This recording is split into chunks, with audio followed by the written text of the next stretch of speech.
Alone across Antarctica. Real story in November 2018.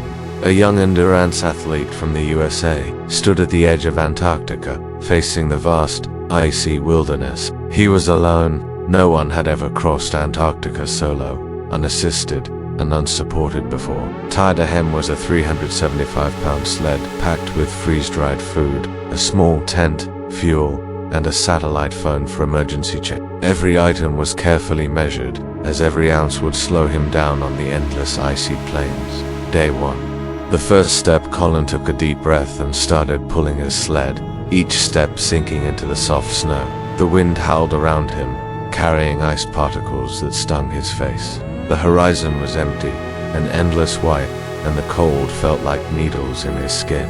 His breath turned to frost on his beard, and his eyelashes froze. Each step felt heavy, but his mind was focused, one step at a time. The daily battle. Each day, Colin woke up inside his small orange tent, shivering as he forced himself to eat cold oatmeal before stepping into the freezing winds. He pulled his sled for 10 to 12 hours daily, navigating whiteouts that made it impossible to see even his skis, often losing his sense of direction in the endless white. The wind roared like a monster, and frostbite threatened his fingers and nose. He used tape and cream to protect his skin, but the cold found its way in. Loneliness was the worst part. The silence of Antarctica was so deep it became loud in his mind, challenging him every moment to quit. But he would look up at the cold, clear sky and remember why he was there. The mental fight. On day 27, Colin reached the halfway point, exhausted, with the ice and cold having drained every bit of warmth from him.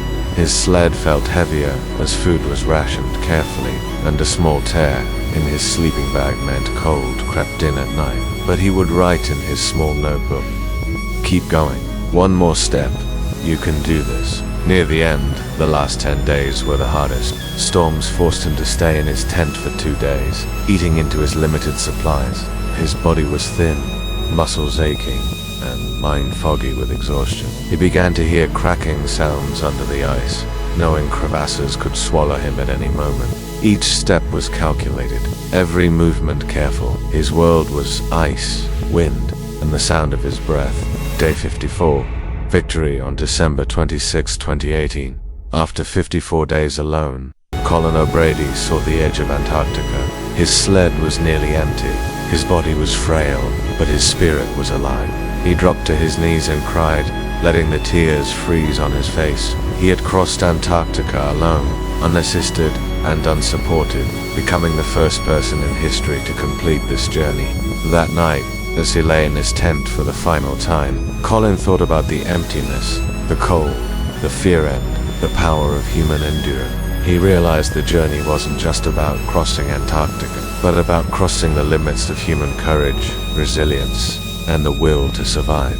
This is the real story of a man who dared to walk alone across the coldest, harshest place on Earth, proving that with courage and persistence, even the impossible can be conquered.